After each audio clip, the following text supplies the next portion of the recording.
Vocês sabiam que a cada ano, aproximadamente 1,2% da população mundial é acometida pelo transtorno obsessivo compulsivo, o TOC, e que além disso, ele é a 10ª patologia que mais causa incapacidade nas atividades de vida diária do seu portador? Bom, se você não sabia, então vamos aprender sobre transtorno obsessivo compulsivo com mais psicologia.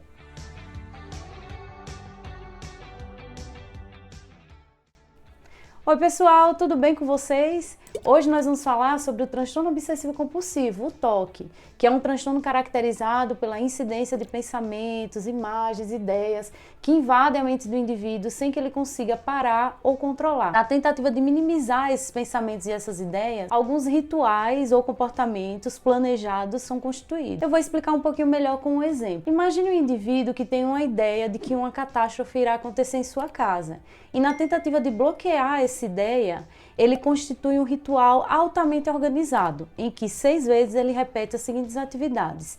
Primeiro, ele checa todas as portas. Em seguida, ele checa todas as torneiras. E, por fim, ele checa a tubulação de gás.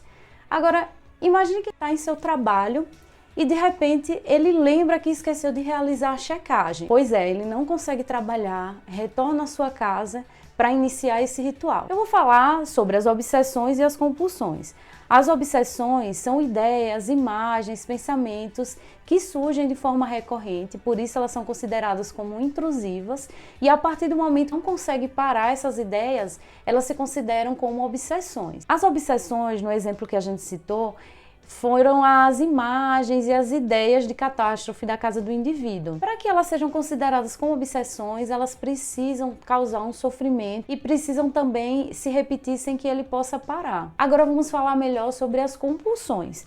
As compulsões, no exemplo, foram aquelas checagens, que foram feitas de maneira ritualizada. E essas checagens, no exemplo, elas foram comportamentais. Por quê? Porque foi um comportamento de observar as portas, torneiras e tubulação de gás.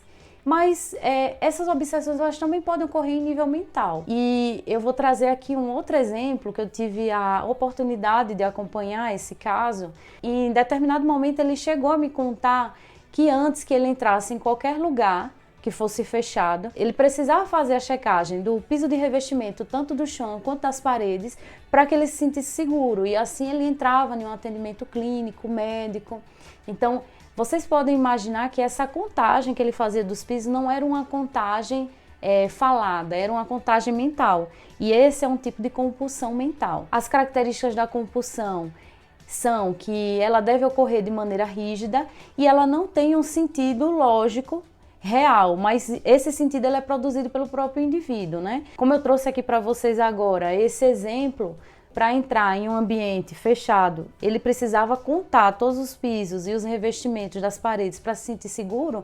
A gente sabe que no mundo real isso não acontece. Não dá nenhuma segurança para que você adentre em um ambiente a contagem de pisos de revestimento. Agora eu vou falar sobre os critérios diagnósticos para o transtorno obsessivo compulsivo. Para que seja diagnosticado como esse transtorno, é importante aqui eu lembrar que ele precisa fazer uma avaliação com um profissional qualificado. Porém, a título de conhecimento, há critérios em que a gente possa organizar melhor esse tipo de diagnóstico. E os critérios para o transtorno obsessivo compulsivo são o critério A, em que ele deve aportar obsessões, compulsões ou ambas, e um critério B que retrata que essa compulsão ou obsessão, ela deve causar na vida desse indivíduo alguma interferência que atrapalhe as suas atividades de vida diária, assim como deve gerar sofrimento. Para apoiar o diagnóstico de transtorno obsessivo compulsivo, há critérios de exclusão também. Esse indivíduo ele não pode portar uma outra patologia de base, ele não pode ter sintomas fisiológicos associados e também não pode estar associado ao uso de substâncias psicoativas, sejam elas álcool, drogas ou algum tipo de fármaco que altere o seu comportamento. Além disso, também é importante a gente destacar que há um diagnóstico diferencial para o transtorno obsessivo compulsivo e para outros transtornos que são semelhantes.